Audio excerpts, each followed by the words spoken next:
शुरू। वादीगण के द्वारा अपने वाद पत्र में यद्यपि प्रथम अनुतोष के रूप में प्रतिवादी संख्या 1 के उदयलाल के द्वारा प्रतिवादी संख्या 2 शांतिलाल को वादग्रस्त भूमि बेचान करने संबंधी विक्रय पत्र को निरस्त, प्रभावहीन व शून्य घोषित कराने का अनुतोष चाहा गया है, किंतु उक्त अनुतोष समस्त वादपत्र को समग्र रूप से पढ़ने के उपरांत आनुषंगिक होना प्रतीत होता है, जबकि मुख्य अनुतोष वादीगण के द्वारा वादग्रस्त भूमि को श्री चारभुजानाथ मंदिर के नाम खातेदारी दर्ज कराने का चाहा गया है। विराम।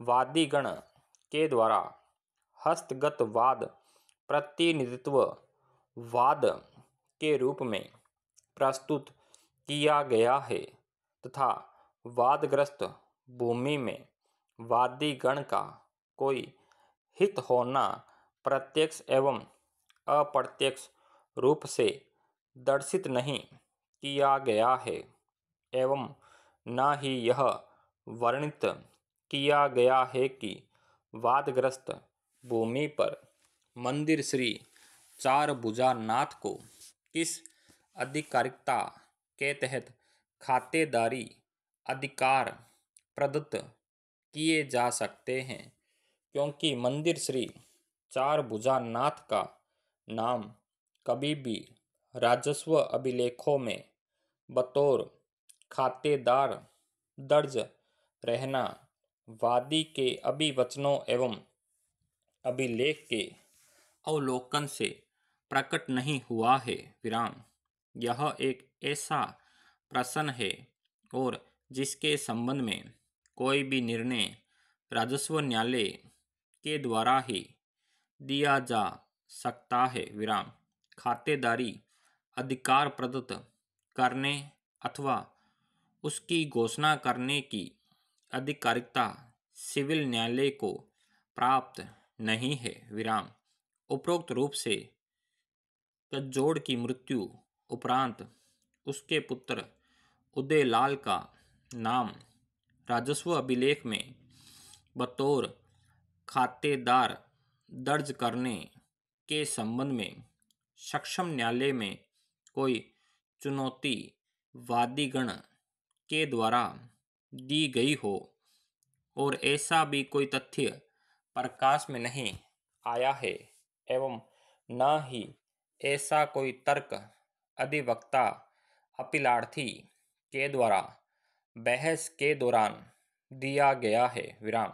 इस न्यायालय के समक्ष मुख्य रूप से जो प्रश्न पैदा होता है वह यह है कि क्या खातेदारी के अधिकार, जिसमें मुख्यतः कृषि भूमि है, की घोषणा करवाए बिना ऐसा वाद सिविल न्यायालय द्वारा विचारणीय है अथवा नहीं। विराम। इस संबंध में विधिक प्रावधानों का अवलोकन किया गया। विराम।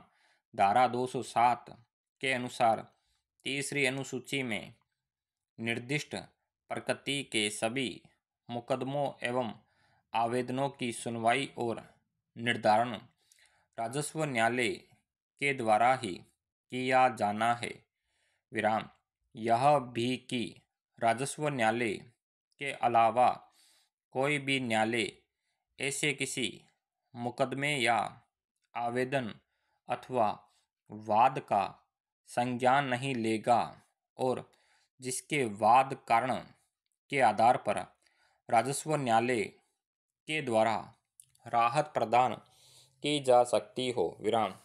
उपरोक्त प्रावधानों का ध्यानपूर्वक अवलोकन करने के पश्चात यह प्रकट होता है कि सिविल न्यायालय वर्तमान प्रकृति के वाद में विक्रय पत्र के निरस्तीकरण अथवा प्रभावहीन व शून्य घोषित कराने का अनुतोष उसी सूरत में प्रदान कर सकता है, और जबकि पहले यह निर्धारित हो जाए कि वादग्रस्त संपत्ति में वादीगण को अथवा मंदिर श्री चार भुजानाथ को कोई खातेदारी अधिकार प्राप्त है, विराम काश्तकारी अधिनियम के प्रावधानों के तहत खातेदारी अधिकारों की घोषणा करने का क्षेत्राधिकार